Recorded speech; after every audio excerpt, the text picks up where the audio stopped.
સ્વામિનારાયણ સંપ્રદાયમાં કુંભ મેળાનું મહત્વ.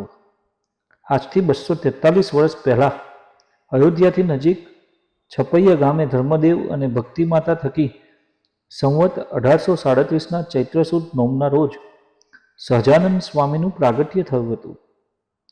બાળપણમાં તેમનું નામ ઘનશ્યામ હતું. 11 વર્ષની ઉંમરે જ તેમણે અનેક જીવોના ઉદ્ધાર અર્થે ગૃહત્યાગ કર્યો હતો.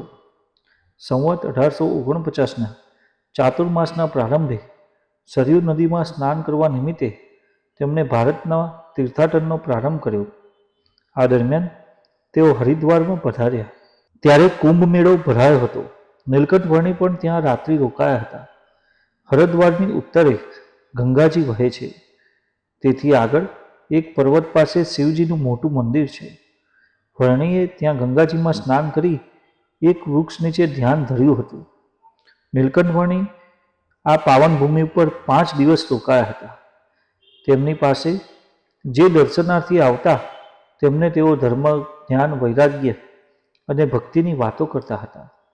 નીલકંઠ વર્ણી કુંભ મેળામાં પધારેલા તેની સ્મૃતિ રૂપે આજે પણ સ્વામિનારાયણ સંપ્રદાયના અનેક સંતો ત્યાં તંબુ બાંધીને લોકો માટે રહેવા જમવાની સેવાના કાર્યો કરે છે.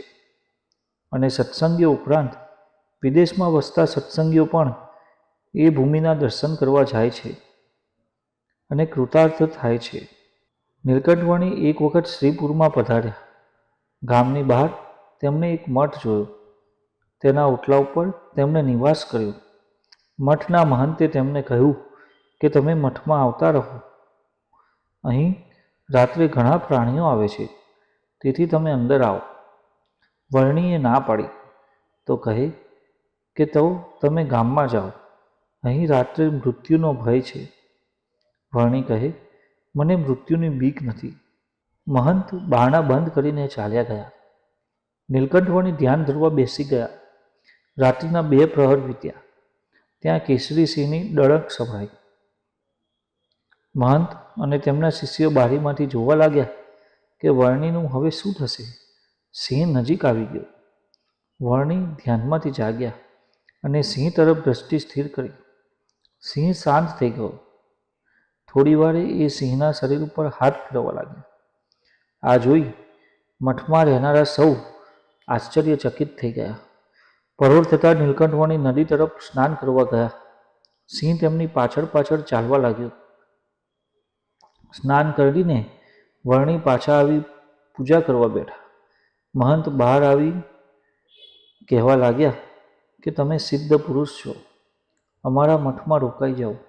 વર્ણીએ કહ્યું, મેં સંસારનો ત્યાગ કર્યો છે, હું ક્યાંય રોકાવાનો નથી. નીલકંઠ વર્ણી આ રીતે 7 વર્ષ સુધી અનેક તીર્થસ્થાનો, જંગલો અને પર્વતોમાં ફર્યા. પછી લોજ ગામમાં રામાનંદ સ્વામીનો આશ્રમમાં આવીને રહ્યા.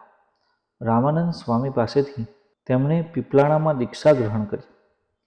ત્યારે તેમનું નામ સહજાનંદ સ્વામી રાખવામાં આવ્યું. સહજાનંદ સ્વામીએ પોતાનું સ્વામિનારાયણ નામ પ્રસિદ્ધ કર્યું. તેઓ સ્વામિનારાયણ ભગવાન તરીકે અને તેમણે સ્થાપેલો સંપ્રદાય સ્વામિનારાયણ સંપ્રદાય તરીકે પ્રસિદ્ધ થયો.